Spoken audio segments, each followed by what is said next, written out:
ঝাড়খণ্ড মুক্তি মোর্চা জেএমএম নেতা হেমন্ত সোরেন 28শে নভেম্বর অর্থাৎ বৃহস্পতিবার রাঁচির মোরাবাদী গ্রাউন্ডে ঝাড়খণ্ডের 14তম মুখ্যমন্ত্রী হিসাবে শপথ নিলেন।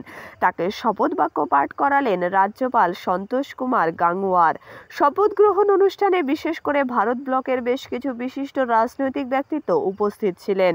মল্লিকার্জুন খড়গে কংগ্রেস সভাপতি, রাহুল গান্ধী লোকসভা এলওপি কংগ্রেস, মমতা ব্যানার্জি পশ্চিমবঙ্গের মুখ্যমন্ত্রী টিএমসি, শরদ পাওয়ার এনসিপি প্রধান, কনরাডো সাংমা মেঘালয়ের মুখ্যমন্ত্রী এএপি, সুখবিন্দর সিং সুকু হিমাচল প্রদেশের মুখ্যমন্ত্রী, গোলাম আহমদ মীর জম্মু অ্যান্ড কাশ্মীর বিধায়ক কংগ্রেস।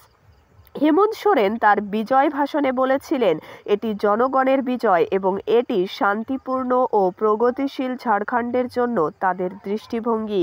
ঝাড়খণ্ডের মুখ্যমন্ত্রী পদে শপথ গ্রহণের সাথে সাথে হেমন্ত সোরেন মাইয়া সম্মান যোজনা চালু করার কথা বলেছেন। তিনি বলেন, এই প্রকল্পে 21 থেকে 50 বছর বয়সী মহিলারা অর্থ পাবেন মাসে 1000 টাকা করে এবং বছরে 12,000 টাকা। প্রায় 50 লক্ষ মহিলা এই প্রকল্প থেকে উপকৃত হবেন।